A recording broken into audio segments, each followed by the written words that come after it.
Ahora sí. Gracias, doctor. Ya, le decía que esta imagen resume lo que van a ver en la consulta muchísimas veces, el dolor lumbar.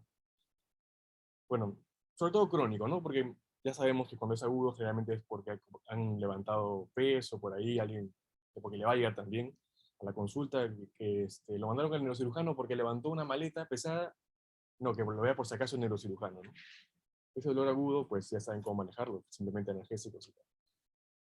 Pero hay una gran cantidad de pacientes que van a la consulta de neurocirugía por dolor lumbar crónico. Entonces, esta imagen es para mostrar lo que uno quisiera como neurocirujano, ¿no? Tener la hernia ahí en la placa, la clínica típica de irritación radicular, en la SEGE, por ejemplo, y ahí no hay mucho que pensar, ¿no? No hay mucho que estar cavilando, ¿qué hacemos? No. Se nos prenden las luces de los signos de dólar para algunos y lo operamos, ¿no? Si es particular, en buena hora también. Y si no, por el seguro y tal. Pero muchas veces, la gran mayoría de veces, esto no es lo más común. Esto no es lo que llega realmente a consulta, ¿no? Realmente no es una hernia muy grande, realmente no hay un dolor típico de radicular. Entonces hoy día les voy a mostrar, voy a hablar un poco sobre el dolor facetario. Muchas veces es la razón por la que van los pacientes a consulta. Y hay que saber cómo diagnosticarlo primero y, en lo posible, tratarlo. Entonces comenzamos con el dolor facetario. Lo típico del facetario, en resumen, aquí un poco de texto, pero lo típico es al movimiento. Es muy común que venga el paciente diciendo que desde la mañana le duele la espalda. El peor dolor es desde la mañana. O cuando han estado quietos mucho tiempo, luego tienen que pararse de la silla también. Duele. Otra cosa muy común es que te digan, señalen con un dedo qué parte duele y es una zona lateral. Pueden identificar una zona lateral de la espalda, ¿no? Digamos, paralelo a línea media. Algo también común es que la extensión de la espalda empeora el dolor. ¿Sí? Puede ser que haya irradiación del dolor hacia más abajo pero nunca más abajo de la rodilla, sí al muslo, sí al glúteo, pero no más abajo de la rodilla. Igual también un dolor facetario cervical, similar, puede doler la zona del trapecio, los hombros, pero no más allá del antebrazo o manos, ¿no? Un test común que se debe hacer para ese tipo con no sospecha, cuando el paciente viene con clínica, o mejor dicho, alguna historia de la que digo, rigidez, dolor a la extensión, dolor más que nada lateral, que lo puede ubicar claramente, es el test de Kemp, en el cual se le pide al paciente que rote hacia un costado y en oblicuo se hace una compresión, ¿no? La compresión es como rotar el paciente y extenderlo a la vez. Si es positivo, se confirma. Si el dolor es positivo, mejor dicho, si hay dolor en la zona paravertebral, en la región paravertebral, confirmamos dolor facetario. Si hay un dolor largo, un dolor radicular, podríamos sospechar desde antes de las imágenes algún problema de una hernia discal posiblemente. Entonces, comenzamos a hablar sobre intervencionismo en dolor con el bloqueo facetario, o su nombre un poco más largo, el bloqueo selectivo de ramo medial, que es lo que realmente hacemos, ¿no? La imagen acá, la posición, bastante común para ustedes también. Y aquí para recordar de dónde sale la rama medial. Tenemos el nervio espinal. Sí se ve el cursor, ¿no? ¿El cursor se ve? Bueno. No. Y hay un ramo anterior y un ramo posterior en cada nervio espinal. Y del nervio posterior, una rama medial y una rama lateral. La rama medial es la que va a dar la vuelta a la faceta de esa forma y va a inervar la faceta inferior también. Como ven, cada faceta tiene inervación del mismo cuerpo vertebral, del mismo nivel y del nivel superior, ¿no? De ahí es importante que haya que hacer un bloqueo, no se hace únicamente de un solo nivel, sino siempre a menos de 2 o 3, por lo menos, para poder cubrir todo el dolor que tiene el paciente. Aquí la imagen en la que deben estar familiarizados, que es el perrito de Scotty, que es una imagen que vamos a tener que buscar cuando hagamos fluoroscopía para ubicar la faceta, o en realidad el paso de la rama medial de la rama dorsal. Necesitamos llegar a este punto donde está la flecha para poder bañar la rama medial, ya sea de un anestésico o un corticoide, ambos. Igual también para el caso de la radiofrecuencia. Entonces, el primer paso en el arco en C es encuadrar los cuerpos vertebrales. Me refiero de que tanto el NPI superior como el inferior estén en una sola línea, evitar el efecto llamado parallax, que se ve un cuerpo vertebral, perdón, un platillo más grande que el otro. Entonces ahí lo tenemos paralelos completamente. Primer paso. Luego, una vez que hemos marcado ya las espinosas, tenemos que ubicarnos en el nivel, digamos, al borde superior. Aquí no está tan claro, pero es el borde superior de la espinosa que nos indica el punto a ingresar. Generalmente de aquí a acá hay 2 centímetros. Pero bueno, en realidad eso ya se va a controlar con la frecuencia. Pero para una referencia, borde superior de la apófisis espinosa, 2 centímetros hacia el lateral, ahí debería ser el punto inicial para poder llegar a la faceta. Entonces, como mencionaba, hacemos un rayos X con el arco en C, 15 a 30 grados, eso también depende mucho del paciente, hasta ver esta imagen, ¿no? Vamos acá la faceta superior, la transversa, el pedículo, la transversa aquí, y es aquí donde queremos llegar. Se va a controlar también de forma lateral, y de forma lateral queremos tener esa imagen, ¿no? La aguja en la misma faceta.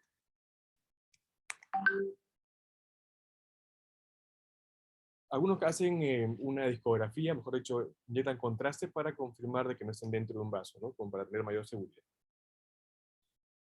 Aquí otra imagen, aquí una resonancia, un cadáver, donde se ve exactamente dónde deberíamos llegar al menos para poder hacer bloqueo facetario lumbar. Los medicamentos que generalmente se usan, bueno, los que yo uso, es un frasco completo de pomedrol, o sea, metilprednisolona de 40 miligramos en 1 mililitro. Viene de un solo mililitro, se carga este, y luego se completa con un anestésico de larga duración. Yo uso bupivacaína al 0,5. Entonces, para la neurólisis por radiofrecuencia, aquí es un punto importante, porque tanto el bloqueo facetario en realidad sirve tanto como diagnóstico como terapéutico. Es decir, si uno tiene sospecha clínica de que el problema es facetario, el primer paso según el protocolo es hacer el bloqueo farmacológico. Si hay mejoría, uno ya va al siguiente paso, que es la radiofrecuencia, sobre seguro, digamos, de que ya ha respondido bien. Si ha respondido bien al bloqueo, estamos hablando que es un dolor facetario, confirmando que es un dolor facetario. Y debido a que este bloqueo no tiene una duración mayor a 2-3 meses, la idea no es repetir nuevamente un bloqueo, sino ya la segunda vez hacer radiofrecuencia. Y la técnica es exactamente igual. Necesitamos llegar a la misma zona, en esa intersección que les mencioné aquí, intersección entre la faceta superior y la transversa, esa esquina, ¿no? Acá. Es el target que tenemos que hacer, llegar por con la aguja, ¿no? Y la idea aquí también es importante, no está la imagen, pero la visión túnel o la visión coaxial, es decir, alinear la aguja con el arco en C. La idea es solamente ver una sola imagen, un solo punto, que es la cabeza de la aguja, ¿no? Y así ir progresando hasta tocar el hueso, llegar a este punto y ahí inyectar el corticosteroide junto con el anestesia. Y aquí sí, con radiofrecuencia sí hablamos de una duración mayor, mayor de 6 meses. Yo he tenido casos que van más de un año, inclusive con radiofrecuencia. Por eso digo, un buen diagnóstico de dolor facetario puede tener un manejo muy bueno únicamente con algo como un bloqueo facetario o una radiofrecuencia facetaria de forma ambulatoria, ¿no? Aquí les presento un artículo que habla sobre radiofrecuencia. Es la experiencia del doctor Ramírez León de Colombia. que menciona que no únicamente a su experiencia, sobre todo cuando hay un desgaste de la faceta, cuando vemos, por ejemplo, un hidros facetario en la resonancia magnética, él recomienda no solamente hacer de ramo medial, sino también hacer intraarticular. Y él tiene mejores resultados haciendo intraarticular en 4 puntos, como ven acá, superior, inferior, medial y lateral, aparte del ramo medial. O sea, infiltra esta parte y además estos 4 puntos en la misma faceta. También otro diagnóstico muy común en la consulta, que vienen con historia de dolor lumbar simplemente. Luego, uno examinando y hablando con el paciente, nos dicen que es un dolor sacro, ¿no? Que se va hacia el glúteo. Inclusive también hasta debajo de la rodilla, por ejemplo, detrás de la rodilla. Siempre eso se repite, dolor irradiado. ¿Eso por qué? Si recordamos un poco de anatomía, pues las mismas raíces nerviosas que inervan la articulación sacroiliaca tienen inervación compartida con la raíz L3, L4, L5. Entonces se comparte la sensibilidad. Es un dolor irradiado en el territorio también L4, L5, sobre todo posterior, donde el paciente va a decir que tiene un dolor mucho más bajo, ¿no? Si uno le dice a dónde le duele, también lo señala, no señalan toda la espalda, pueden ubicar claramente el punto. Vamos a ver luego que hay un signo que se llama Fortin, que también es mucha ayuda diagnóstica para esto, para el dolor sacroiliaco. Algunas pruebas que deberíamos hacer en la consulta para poder, digamos, estresar la articulación sacroiliaca, la de Gaensling, que pueden ver ahí, Yeomans y Patrick, o la de Patrick también llamada de Faber-Patrick, en la que la idea es, digamos, hacerle presión a la articulación posterior, a la articulación sacroiliaca. Eso es lo que le decía, el signo de Fortin, bastante común en la práctica clínica, el paciente menciona justo un dolor ahí, ¿no? En la espina ilíaca posterior superior, que corresponde con la segunda vértebra del sacro. Entonces uno toca el punto donde le duele y se produce el dolor. Efectivamente es el dolor donde el paciente dice que tiene el dolor más intenso. Bueno, también aquí una imagen de todo lo que corresponde a los ligamentos de la zona. Y aquí lo más importante, donde queremos llegar, a la articulación sacroiliaca, a la unión entre el hueso ilíaco y el sacro, que también podemos tratarlo. Realmente son procedimientos que se pueden hacer. Necesitamos un arco en C, necesitamos corticoide anestésico, agujas, saber manejar bien la fluoroscopía, y podemos calmar el dolor del paciente de forma ambulatoria. En realidad, en menos de media hora el paciente está yéndose a su casa, ¿no? Muy brevemente, solamente para tener una idea, cómo se coloca el arco en C, se prefiere hacer una inclinación hacia caudal y luego también hacia contralateral. ¿Sí? Teniendo en cuenta aquí la imagen, queremos que el rayo entre de esta forma, para que veamos esta línea, que es la articulación sacroiliaca, como una sola línea. Si está en AP estricto, vamos a ver 2 líneas, ¿no? La de acá, la más superficial, o la posterior, y la línea anterior la vamos a ver paralelas posiblemente. Entonces giramos el arco hasta que veamos una sola línea y ahí estamos posicionados. Como está acá, ¿no? Entonces tenemos la imagen nuevamente en túnel. Es importante la visión túnel o coaxial, lo van a encontrar en algunos libros, que es no ver en realidad, aquí está, no es un mejor ejemplo, ¿no? Necesitamos ver solamente la cabeza de la aguja, es decir, una sola imagen. Ahí estamos alineando el tubo del arco en C con la aguja. Así vamos a progresar en 3 tercios. Vamos a dividir esta articulación sacroiliaca. Vamos a ingresar en inferior, medio y superior. Se acostumbra poner entre 1 cc hasta 2 cc por cada inyección, por cada infiltración. No le dije también sacroiliaco es igual. 2.5 cc como máximo en cada nivel. De la solución que estamos hablando, ¿no? De corticoide. También puede ser transinolona, yo uso metilprednisolona. Se puede utilizar levobupivacaína o bupivacaína. Y aquí, finalmente, el dolor discogénico es una patología muy frecuente, yo diría la más frecuente que se ve en realidad en la práctica clínica, mucho más frecuente que las hernias, inclusive para que tengan una idea. dolor discogénico, ¿no? Que se debe a un término no muy usado en realidad por nosotros, que es la irrupción discal interna, que no es otra cosa que la degeneración, el colapso, la ruptura del anillo del disco, pero sin herniación y sin compresión neural, ¿no? Hablamos de un problema del disco sin herniación. Eh, el verdadero nombre es disrupción discal interna o IDD, por sus siglas en inglés. Y se basa este dolor discogénico a un aumento, un crecimiento aberrante luego de que ha habido un daño a ese nivel en el anillo. Se producen inervaciones aberrantes y producción de citoquinas dentro, donde, como ustedes saben, no hay inervación en el núcleo, sino únicamente en el tercio más externo del anillo. Esa inervación comienza a entrar o comienza a progresar de forma aberrante hasta el núcleo. Bueno, pasa a la segunda y tercera mitad del anillo. Como es aberrante, también se producen citoquinas, una cascada inflamatoria, y se produce este dolor discogénico bastante común. Lo que les decía, la ruptura del anillo, citoquinas inflamatorias, ¿no? Es así que el disco se comporta como una estructura nociceptiva primaria, es el origen del dolor, el mismo disco, ¿sí? Un dato importante, que es la causa del dolor discogénico, perdón, la causa del dolor lumbar axial crónico más común, sí, 45%.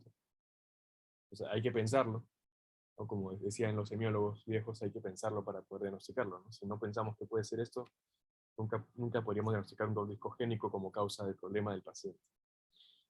Y un dato también importante es la no diferencia significativa, según estudios, para el dolor discogénico, el tratamiento quirúrgico abierto versus el intervencionista o de rehabilitación. Características del dolor discogénico, pues un dolor plenamente axial, el paciente viene con dolor no irradiado, en este caso, que aumenta con la flexión, aumenta con Valsalva, y al levantar peso, bueno, también similar, ¿no? Y vemos en la resonancia magnética, no hay una herniación como tal, pero podemos ver el signo este de His, o zona de alta intensidad, en T2. También les pregunté, me acuerdo a uno de ustedes hace no mucho, qué era eso, ¿no? Y esa es la ruptura, es la inflamación del anillo, ¿no?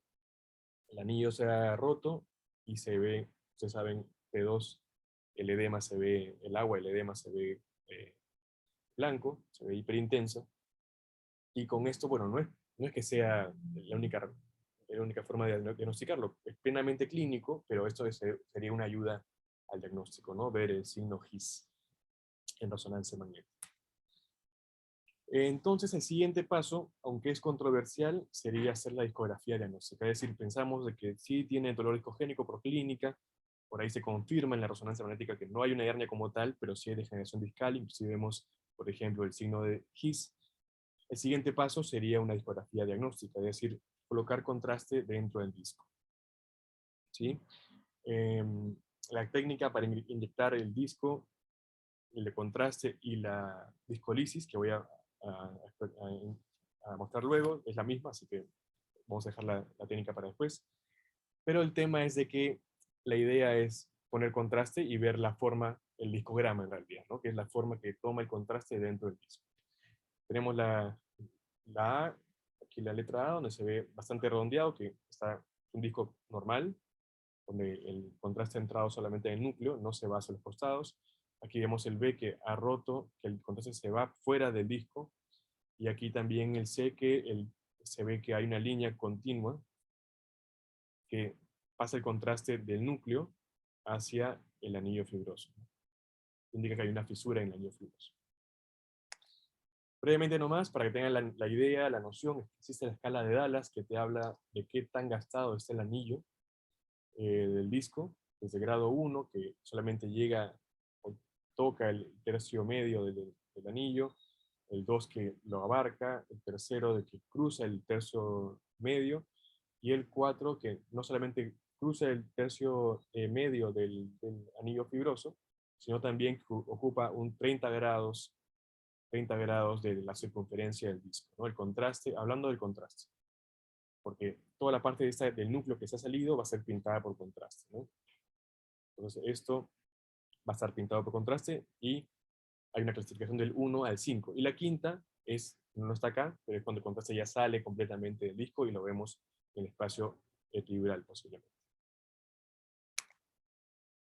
Entonces, otro procedimiento bastante útil, yo lo hago también con regular frecuencia, es la nucleoplastía y anuloplastía percutánea por radiofrecuencia. La indicación, ¿cuándo es? Un dolor axial. No se recomienda cuando hay radiculopatía hacer este tipo de procedimientos. Podemos ver en la placa pues una degeneración discal, o también puede ser una hernia contenida, pero aquí lo que vale más es el dolor, la clínica del paciente. Puede ser que sea una hernia contenida, también podemos resolverlo con la nucleoplastía y la anuloplastía, pero el dolor debe ser solamente axial, ¿sí? Luego, la altura del disco debe estar preservada en más del 50%, y debes haber ya estado con terapia conservadora, ya sea terapia física o terapia del dolor por otro servicio, ¿no? Y la discografía positiva es un criterio relativo. ¿Por qué relativo? Porque muchos autores indican de que hay más riesgo de de tisitis al ingresar contraste. Muchas veces inclusive no hay una respuesta, no se ve claramente el contraste. Sin embargo, los que apoyan esta discografía nos hablan de la discografía de provocación, es decir, si es que uno ingresa contraste al disco y hay dolor, pues se confirma que el dolor es discogénico, ¿no? Yo particularmente no lo hago. Si yo tengo la clínica del paciente, veo que no hay una hernia, el dolor es axial plenamente, el disco está gastado, yo le planteo nucleoplastía al paciente. Entonces, en este procedimiento con radiofrecuencia se puede hacer dos cosas, ya sea la nucleoplastía, inicialmente, es decir, la cánula de la radiofrecuencia en el mismo núcleo, con la idea de, por la coablación, es decir, la coagulación y ablación del mismo núcleo, del colágeno del núcleo, se reduce en tamaño, ¿sí? Pierde agua. Ustedes van a ver que a través de la aguja esta de radiofrecuencia sale vapor, es decir, del mismo núcleo, es como si se secara el núcleo, por lo cual reduce en tamaño, por eso sirve también para las hernias contenidas, pero quizás lo más importante es la anuloplastia, o anuloplastía, que una vez que ya hemos reducido primero en el núcleo, el volumen del núcleo, salimos y ponemos la aguja más afuera, en la periferia, y hacemos una lesión de esta inervación aberrante que hablamos al inicio, ¿no? Con la idea de calmar el dolor. La técnica bien similar al inicio, es decir, encuadrar nuevamente los cuerpos vertebrales, dos end plates. Y aquí algo muy importante que le va a servir luego para más adelante, cuando quizás hagamos endoscopía de columna, el triángulo de Camping, una referencia importante para poder ingresar al disco de forma segura. El triángulo de Camping está pues delimitado por la faceta superior, en este caso, por aquí la raíz y la transversa, ¿sí? El triángulo de seguridad de Camping, aquí también lo tenemos, ¿no? Entonces, por esa zona, ubicándola bien, podemos llegar al disco de forma percutánea. Es así como lo hacemos. Entonces, por ejemplo, aquí hemos angulado a 30 grados el arco en C, y es donde está el punto naranja donde debemos llegar al disco, ¿sí? Nos pegamos bastante a la faceta superior, y en esta angulación, en este ángulo entre la transversa y la faceta, por ahí nos deslizamos sobre este hueso, sobre esta esquina, y llegamos al disco. Un truco que yo diría que es bastante útil, en mi experiencia, es poner la faceta justo en la mitad de los end plates, ¿no? Es decir, esta distancia de acá, o sea, al rotar el arco en C, esta distancia de aquí hasta la faceta es la misma de la faceta hasta esta esquina, ¿no? del end plate. Y aquí lo que les hablaba de la visión túnel es importante para poder guiar y saber que estamos yendo derecho con la aguja. Esta visión coaxial de solamente ver la cabeza de la aguja. Entonces localizamos aquí primero con una pinza cualquiera, ¿no? Con el arco en C, y hicimos la rotación a 30 grados ipsilateral. y colocamos la aguja, progresamos la aguja en lateral, vemos que estamos efectivamente en el disco, luego ya en AP, y luego ya en lateral vamos a ver cuánto, vamos a ir graduando hasta dónde llegar. La idea, este es un caso que tuve hace más o menos unos 4 meses, donde aquí la aguja está, digamos, en lo más anterior que debería llegar. La idea es no ir más allá del tercio, más anterior, ¿no?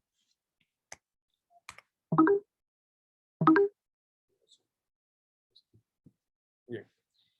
Aquí la cánula de nucleoplastía. Aquí lo que decía la nucleoplastía, es decir, con radiofrecuencia, reducir el volumen del disco, el volumen del núcleo, y de esa forma sí también se puede tratar, no es el tema de hoy, pero sí se puede tratar las hernias contenidas también. Y aquí las imágenes de un caso que tuve yo. Aquí, por ejemplo, fue un bloqueo facetario en estos 6 puntos, y aparte, para poder ingresar al núcleo, también le hice, mejor dicho, porque también tenía un dolor discogénico, también le hice una nucleoplastía, que fue por aquí el abordaje. Bueno, un detalle importante que se podían preguntar ustedes es cómo se gradúa esto. Hay tipos de radiofrecuencia, pueden ser pulsada o continua. Yo uso continua cuando hago nucleoplastías y pongo como máximo 60 grados. 60 grados Celsius como para hacer la lesión del núcleo. Aquí solamente un artículo para mostrarles que está recomendado, sin bien es cierto, por no tener estudios randomizados, controlados, como muchas técnicas percutáneas, aún no lo tienen, no está como 1A, tiene una recomendación fuerte, 1C, para el dolor discogénico. Y en la práctica clínica en realidad sí funciona. Y finalmente, la otra alternativa más es la descompresión percutánea o disectomía percutánea no endoscópica. Esto va a servir tanto para la hernia, perdón, el dolor axial, pero aquí también nos sirve para el dolor radicular, ya que se va a hacer por el mismo triángulo de Camping, se va a poder ingresar una pinza flexible y se va a sacar de forma mecánica el disco, el núcleo pulposo, reduciendo el volumen del disco. Y además a eso se hace la nucleoplastía y la anuloplastía. Son 3 procedimientos en uno en realidad. Y aquí finalmente dos artículos más. Aquí uno de AOSPAN de 2018, donde mencionan pues de que cuánto dura esto, cuánto tiene de efecto a largo plazo esta disectomía no endoscópica. Pues según este artículo, más de 2 años sin dolor, ¿no? El seguimiento a 2 años sin dolor en caso ya sea discogénico, inclusive radicular. Bien, bueno, sería todo para mostrarles. Era más que nada para que tengan una idea muy general, pues en realidad de lo que se puede hacer, que no todo es cirugía, y hay cosas que se puede hacer como nosotros, neurocirujanos, podemos resolver problemas que son mucho más comunes en realidad que una hernia discal inclusive, ¿no? Que nos parece tan común, pero en realidad hay cosas que son más comunes aún y el paciente llega por dolor lumbar no quirúrgico muchas veces. Y hay procedimientos que son ambulatorios, son seguros, sobre todo eficientes en curar el dolor del paciente, ¿no? Listo, gracias.